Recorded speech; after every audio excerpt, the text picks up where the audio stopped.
Election Day is now just 73 days away. Can you believe it? And it's not just politicos who are tracking what's happening in this race. Wall Street is keeping a close eye on the candidates and their policies for a sign of what's to come on Inauguration Day. Citigroup is out with a warning. The U.S. will enter a recession if Trump wins this election. Joining me now is BNP Paribas senior North America economist Bricklin Dwyer.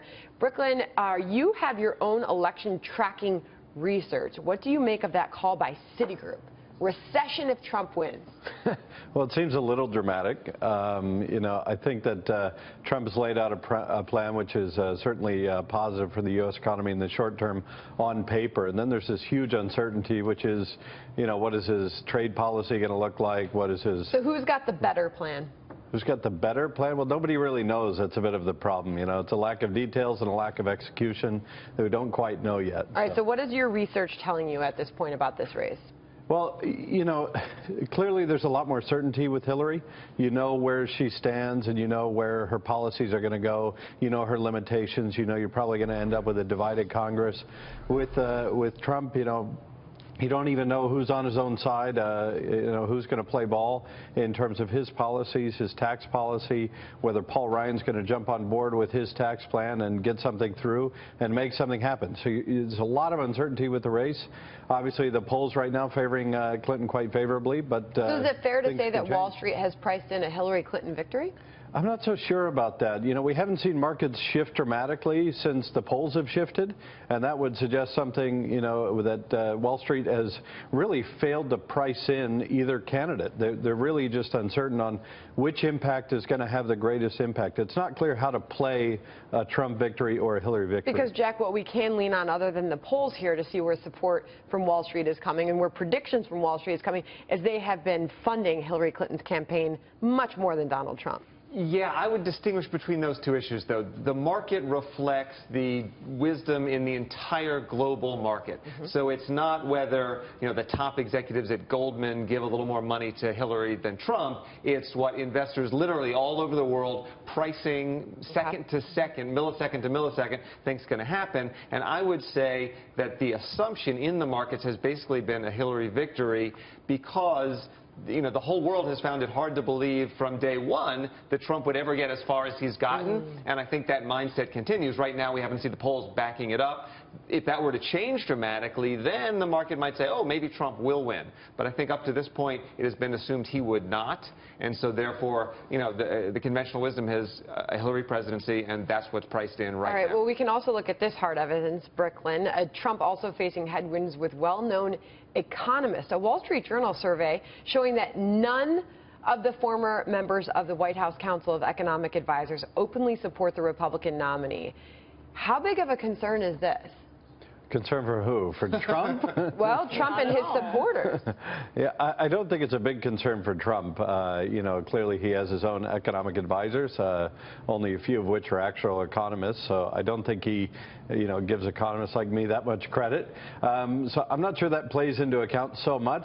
It is a bit of an optical problem for the public to have that many people, the 50 signatories that came out against Trump, these sorts of groups that are kind of, coming out publicly and saying they're not so sure about Trump. I just want to point out, because there's a quote in that Wall Street Journal article from Martin Feldstein and at Harvard University. He said, I have known personally every Republican president since Richard Nixon. They all showed a real understanding of economics and international affairs. Donald Trump does not have that understanding and does not seem to be concerned about it. But that alone disqualifies him in my judgment. Jillian, can we give Donald Trump credit, though, for sticking to the message on the economy? I mean, on day one, when he announced his candidacy, he said, I'm going to be the greatest job president that ever lived. He has stuck to that. I'm going to bring jobs to this country. I'm going to bring jobs that left this country back to this country. I mean, he has stuck to the economy being the #1 concern for the American voter. It is, but he's also failed to really map out a kind of viable macro strategy on some core issues for people who really care about the economy, like free trade agreements. He's a little bit of a wild card. We don't know where he's going to go. We have a guess, but nobody really knows. And it's interesting to me listening to Bricklin, because as a person who cares about foreign policy, national security, the sentiment is mirrored on both issues. It's almost like you could swap in the words his foreign policy agenda for his national economic agenda, and we could keep everything else. But to be fair, Jack, he says he's going to roll back regulations that have stifled business. He says he's going to lower taxes in the middle class. He's going to bring down the corporate tax rate to 15%. He has given us some specifics. And I am going to be the best quarterback the New York Jets had ever had. I'm going to be better than Joe Namath, and I'm going to throw bullets all day long right in the end. Hey, I'm doing that later in the show, by the way. That's why I brought it up. And she's throwing the ball to me, and I'm worried about Marshall Brady with you smacking me in the face with the football. So it's great that he says that, but come on. I mean, you know, that's his thing. He's a reality television star. Well, he comes out and says these things. Now, on the one hand, yes, you can make a very good supply-side argument that lowering taxes will spur economic activity and will incentivize us all to work harder and be more productive. You can say that, but also he has said he wants, what, a 45% tax on imports.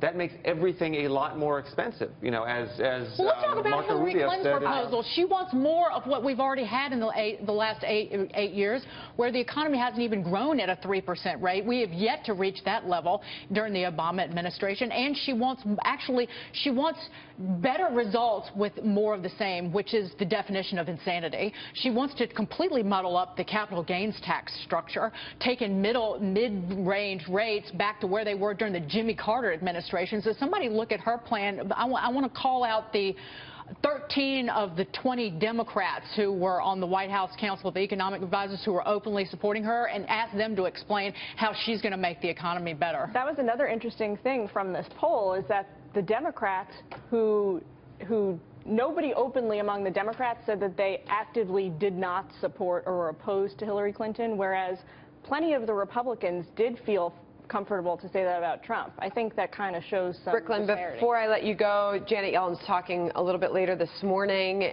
Do you believe that they are going to indicate a rate hike by the end of the year?